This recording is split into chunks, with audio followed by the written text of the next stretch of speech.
Hi everyone, welcome back to the channel. In last week's video I showed you all the planners that I'd used in 2023 and mentioned that I would share a link to my setup video for my Filofax Personal because although the cover has changed a couple of times over the years, the inners has kind of roughly stayed the same. I then realised that I've never actually done a video on the channel of my full Filofax setup, so I am making sure that the next video is exactly that. So for those that may not have watched last week's video, this is a personal size original in burnt orange. The original is a beautiful, simple style. It's basically just kind of a single piece of leather with a few pockets and things. So if you do like kind of simple and unfussy, this is definitely the style to go for. It, like I say, doesn't have a huge amount of pockets, so you literally just get two card pockets at the front and kind of this long pocket here. You then get two pen loops, which is really handy, although using this secondary pen loop can get tricky the more you kind of have in here, because obviously how it kind of sits is effectively where the pages are, so it's handy to have but not necessarily the most usable or handy. You then have this kind of elasticated pocket here, which back in the day of kind of smaller phones, so I think it was my SE, actually used to fit in here. Current iPhones obviously are far too big, in fact phones in general are far too big, so I just tend to put a paper clip there, but yeah, kind of handy and a bit different compared to normal Filofaxes. Sticking, I guess, with pockets and things while we're kind of talking about it, there is just the usual back pockets. Now the rings on this aren't great, which I will come to, but yeah, so you get the back pocket that comes with the notepad, which is pretty normal, which I just use for a ruler with a few sticky tabs, and then you do kind of effectively get another back pocket there. So part of the reason I do love this planner is I don't love it because of the rings. Part of the reason why I love this planner is because I'm not big on pockets. I've had Finsbury and Maldon's before, and to be honest, although the zip pocket at the front is nice and handy, I do then find that it kind of gets in the way, particularly as one of the things that I love about this design is the lay flat. As soon as you start kind of putting pockets and things in a planner, it then just becomes annoying when you're trying to kind of write on a page that's resting against this, so having this nice and simple is perfect for me. And as you can see, I don't keep a huge amount. I literally have some sticky notes in here, which I use more kind of as page markers, and again, just a few more sticky notes. Don't use them a huge amount, it's just handy to have really. The pen that I use in here, so the pen loops on Filofaxes are not massive.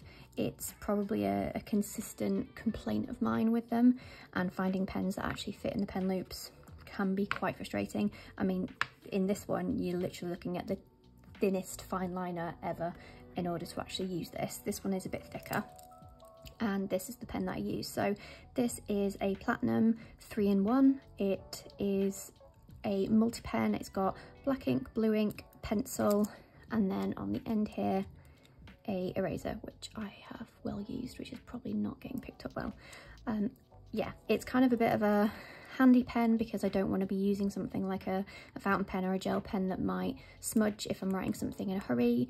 I also like to have something that I can highlight over, and just having the kind of several different inks and the pencil and the rubber all in one, it's just, yeah, handy, and also helpfully fits in here, although it needs a bit of work because this texture doesn't really help with the hooks on the pen. But yeah, so that's it. Very simple kind of setup. I suppose I should probably say what I actually use this planner for, because I realised that I haven't, and if you haven't watched last week's video, then this will be kind of all new. So this is effectively my reference planner, so I don't do any kind of planning in it. It is purely for anything that I will need to know and reference across the year, and something that may live in my normal kind of planning planners, but also something that I'll want to refer back to and not necessarily rewrite every year. Hopefully that makes sense, but it should hopefully kind of become a bit clearer as we go on. So to open it up, I just have this plastic wallet that I have stuck stickers on for inbox, so anything that is kind of small that I might need to refer back to, or, you know, might need to live in here temporarily before I get to filing it, you know, anything like that. Just, yeah, having this little wallet is handy for anything that I just, you know, scrappy bits of paper that need to have a home, even if it's just temporary. At least I know kind of I have a location. I then have my planning routine slash regular tasks. So this is actually something that I came up with when I was doing my month of bullet journaling. I do have a lot of kind of regular tasks, and I found having a spread of them all kind of listed out in terms of how, you know, how often I do them was really handy when it came to setting up my week or my month in my weeks. Well, at the time it was my bullet journal, but going forward I've kept it on in my weeks. So what I've done is I've basically turned this into a printed page, and then it's at the front here because I do have this out when I'm planning generally.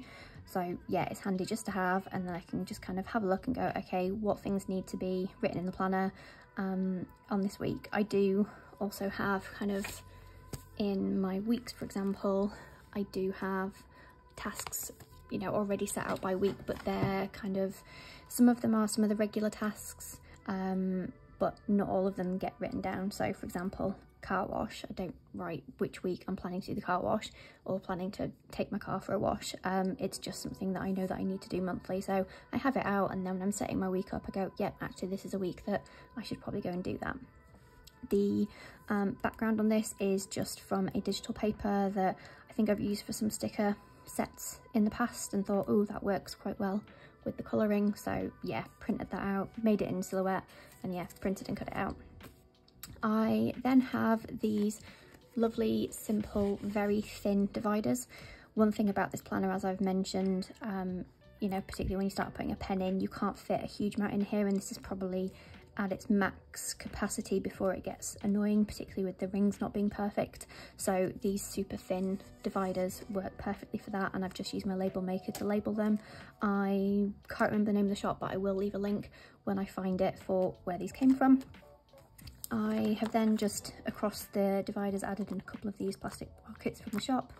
This just houses some of the sticky dots that I use in the calendar, and also my paper bits reward card, because it's a bit of a random location, but I won't lose it if I know it's there. I've then recently made just some kind of cover pages, again using the same digital paper as this, just to add a bit of decoration really, and also because these dividers are clear, I didn't like that you could kind of see the pages behind. I prefer having a bit of a, I don't know, cover in front of the pages. I don't know, but yeah, I like it. So first section is calendar. So this is basically a perpetual calendar. So this doesn't need to change from year to year, because this is just pre-set up with birthdays, anniversaries, dates that I need to know. And then the only thing that I add over and above that are sticky notes for things that may move. So here, for example, lens check. So that won't necessarily be every August. They might tell me that I need to go back in 3 or 6 months or something. So I keep it on a post-it note and then just move it over to the requisite month. And then when I'm setting up the month in my weeks, I open this out and kind of look at what birthdays need filling in, and then if there's anything that I know I need to do that month. So other things that I use it for, things like travel insurance, blog related things, and things like when I need to change my mascara and when my hair needs doing, because I can never remember. So I just pop a post-it note in here, and then when I'm setting up the month I go, oh yeah, I need to book in for my hair this month. Really simple setup. Printables from Etsy. Again, I'll leave a link to anything that I mention that I can find, but if there is anything that I've not mentioned, like a certain washi tape or something, just drop me a comment and I'll let you know where it's from. Next we go into my finance section. So not huge amounts in here. First up is just, so we have a joint account, my partner and I, and we both pay in a set amount each month to cover all of the bills and everything. I get paid every 4 weeks rather than monthly, so I didn't want to set up a direct debit because it would get kind of skew-iff with my payday. So instead I just pay it in on the day that I get paid. So I just make a note of when I've done that, because there will be a month where I basically get paid twice in 1 month, so I need to not pay in double basically. So that's just in there. And then this is just an overview of the days that certain things come out of the account, color coded to whether it comes out of the joint account or whether it's my own.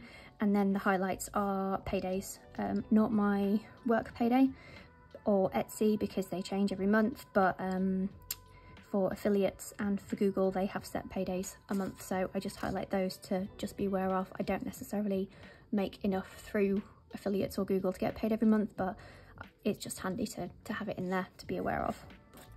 And then just have a page of voucher codes, and then another one of these Filofax wallets with this is just kind of like vouchers and things that I may have been sent with orders with coupon codes and stuff on. Next up we have personal, which I'm not really going to cover for obvious reasons, but this is effectively just bits of information that I need to know around kind of which email addresses I've used for what, you know, accounts and, you know, bits and pieces like that. I've got some password log inserts that I use more for like hints for passwords rather than actually writing them down. And then I just go straight into a home section. So this is a recent addition. I've seen quite a few people with these kind of layouts, so I thought I'd try my own, because although there's certain things like car wash that I do try and do monthly, I don't always necessarily get to it. So I feel like this is a handy thing to try and see if it helps me kind of do some of the things that I know I need to do a bit more often, actually do them more often, if that like makes any sense whatsoever. And then I go on to some project planning sheets. These aren't printables, I ordered these. I've kind of used them every so often. They're handy to have for just kind of, you know, random projects. So this, at the moment, I've used them more for kind of shop things, but I've kept them in the home section because we're moving into a house next year and I'm sure there will be lots of things that I want to do. So I feel like I'm going to need them for this, and it'd be quite handy to keep them, to keep this kind of thing in here rather than any other planner, again, because it's just, you know, a static reference planner. Doesn't get taken anywhere, doesn't change from one year to the next, so having all of this kind of stuff all together is probably the best place for it. Then go into a shop section. This is without a cover, partly because I don't know if I'm necessarily going to keep this as shop kind of going forward, but yeah, we'll see. Another pocket, so I have accumulated quite a few of these over the years of buying Filofaxes. It's just for kind of any maybe post-it notes or handy information, or, you know, whatever that I haven't bothered to move into its own page. I then have a few years worth of stats that I did do. I don't tend to track stats for the shop or the blog in this way anymore, but I quite like having them there. And then there's just a few notes around kind of, so fonts that I have used and settings for my silhouette blades and things like that. Again, not something that I will necessarily refer to loads, but handy to have in one place, so I'm not kind of looking around different planners. I know that anything that I should need to reference will be in here. So as it's kind of annoyed me a few times, I will try and show you the rings. So they don't actually kind of look, well, actually they do look quite bad from this angle. Apologies if you can't really see, but there is a slight gap in them. It's really annoying because I've not exactly used this planner loads. I've had it a few years, but I'm fairly certain it actually came with slightly dodgy rings at the time. I've tried a few ways to fix it. I've used the Filofaxy blog. They've got some good tips, and it always is something that it looks like it's worked the first time, and then a few days later it's just back to not being great. And this is kind of part of my issue with Filofax in general now. The quality has just gone downhill massively. Like when I finally bought my Malden, I was so disappointed in the quality of the leather, and just, yeah, everything about it was a bit of a letdown. And unfortunately things like dodgy rings do just seem to come up more and more often. I would love to invest in a higher quality planner, but the problem is this is just a reference planner, so although I do use it regularly, it's not getting a massive amount of use to the point to justify upgrading it really. So yeah, I do love this planner, and I do recommend the original as a good, simple, beautiful planner that lays flat, but just be really hyper aware of the rings and the fact that you may need to do a bit of self-help to fix them. And then that's kind of it in terms of the actual setup of the planner. I have one empty section with some blank pages, again from Etsy. I do tend to use Etsy for a lot of my stuff for Filofax. It's not something as you can see, I've made a few of my own inserts, but generally they're just things that I know that other people don't necessarily make, and I just want kind of a quick 5-minute thing that I want to pull together myself and print out. Everything else I do tend to just, yeah, order online. I've made dividers in the past, but I really wanted something simple like this, which I wasn't going to be able to make that easily myself. And then just have a dashboard, and then quite a few of these card slots for loyalty cards, because I have about 50 million. I don't need them all on me at any one time, and if you've seen my purse YouTube video, you will know that I don't necessarily have the space to carry a load, so they just live in here until I know I'm going to need them. And then I just have a sleeve of old business cards, because I quite like to have kind of the history of my business cards and my shop and blog. And that was my setup. You probably got a quite harsh cut there, because it just has legit taken me like a good few minutes to move all my pages back over because of this dodgy AF ring. I'm probably going to have to try and fix that again this afternoon, but hopefully you enjoyed that. Hopefully it gave you a bit of a flavour of how you could use a Filofax if you are not necessarily using it as a planner. It's something that, you know, I love Filofaxes, and I love that people are starting to move back into them. I haven't used it for day-to-day planning for quite some time, but I have always had a Filofax in my setup in some way, shape or form, generally for kind of reference and finance and things like that. So it's nice to see people kind of coming back to it, and you never know, if enough people come back, I may get some great ideas and decide I'm gonna hop back into one of these. You never know. But hopefully you enjoyed this video. If you did, please like and subscribe, and hopefully I'll see you in the next video. Bye.